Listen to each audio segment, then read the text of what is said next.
Eat my shorts. You get it?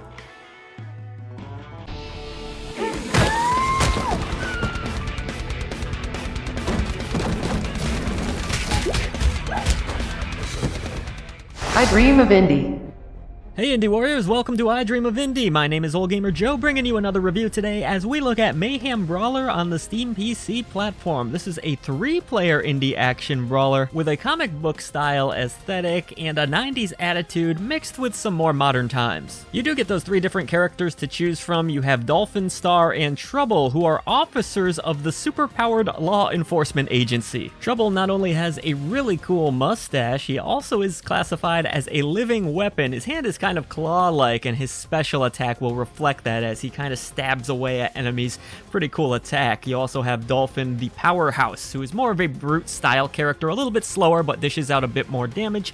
And then you have Star, who has telekinetic abilities. She seemed to take more damage from enemies. That could have just been me. It was kind of hard to tell, but she was rather speedy, and her special was, again, a little bit on the telekinetic side. The story is mainly told through comic book cutscenes. You get a little Twitter feed on the side as well to speak to folks that perhaps aren't from the 90s or were born much later into this internet era we find ourselves in now. I do think the way these comic book cutscenes are presented is really great. I do like the look of all of these different characters and the overall art style of this game, which I'll get into a little bit later, but the writing didn't really do much to speak to me, if I'm being honest, and I found myself eventually skipping through these scenes. What I did think was cool, though, is that as you are progressing through the levels, you eventually hit a fork in the road and you can choose between different comic book issues. You'll go one way or another depending on where the story takes you. These choices can ultimately lead to 12 different bosses that you can potentially face, as well as 3 different endings, so there's plenty of reasons to go through this campaign multiple times. As far as gameplay goes, it's a brawler, but it's actually a pretty good playing brawler. You have your standard attack, of course, you have a jump and a jump attack, you can grapple your enemies and then throw them, you can block in this game, which I didn't even realize for the longest time. You can pick up objects and throw them at enemies, you can pick up various weapons like guns that you can shoot at enemies, and then there's a dash and a dash attack in the game as well. The way that special attacks are handled in this game is that you have an area special attack, and then you have a more direct special attack that you can use against enemies that might grapple you. It's a good way to break out of those situations.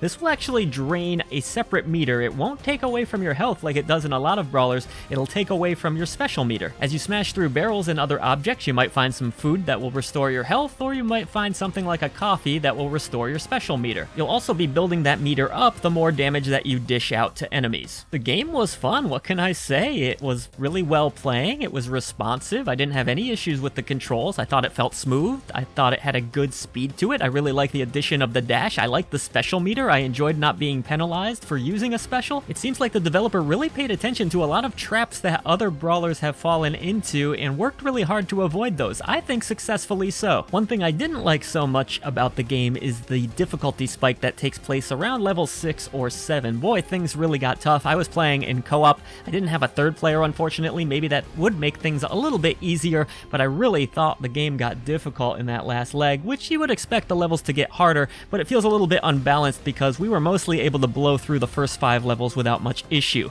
and dying in this game means going all the way back to the beginning of the level. There's no continues. You have 2 lives on the normal difficulty. There are 4 difficulties in total, and once those are gone, yeah, it's back to the beginning. I think a lot of my frustration in particular came from enemies that had guns and they would fire away at you from a distance. It seemed undodgeable. It was really cheap, particularly when there were a lot of enemies on screen at once. Minor complaints aside, there's some good arcade action here. It feels pretty great for the most part, and you can unlock that arcade mode by completing this campaign. Graphically, I really enjoyed the style of this one. All of the enemies are really neat in this game. You'll see alligators, you'll see rats, you'll see all kinds of creatures inspired from 90s properties, and I thought that was a lot of fun. And then the soundtrack, it's interesting to say the least. Almost has a little bit of a Super Nintendo brawler vibe to it, if that makes sense. Some of the tracks were pretty cool, some of them maybe felt a little bit out of place. It's a strange collection of songs. It wasn't my favorite, but there were a few that I really did quite enjoy. The game's sound effects, though, are quite satisfying. Great thuds when you punch enemies, and then your characters will make all kinds of grunts and noises.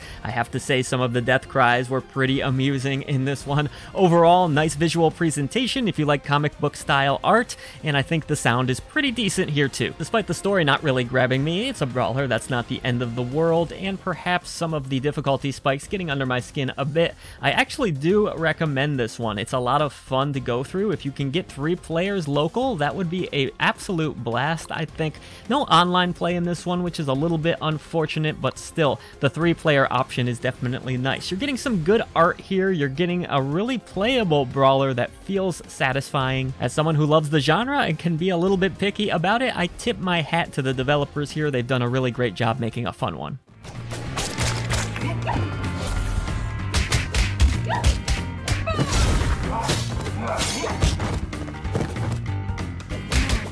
Thank you so much for watching the latest video from I Dream of Indie. We would now like to take a moment to pay tribute to our great indie warriors who support us through channel memberships. Mitchell, Hall, Bunny, Kevalo, Bill TCAS, Christian Cruz, Strick9, Chris Jackson, Nathan Moore, Peach, Adriana Amato, CJR, Falco Lombardi, C. Coyle, Skepticism, Jen Rose, Jesse CPM, Julian Colbus, and JRS8. Thank you so much for all you do for independent developers, publishers, and for I Dream of Indie. Everybody else, please head down to the description box below. Let's defeat the echo chamber and bring a voice to the voiceless ones in gaming.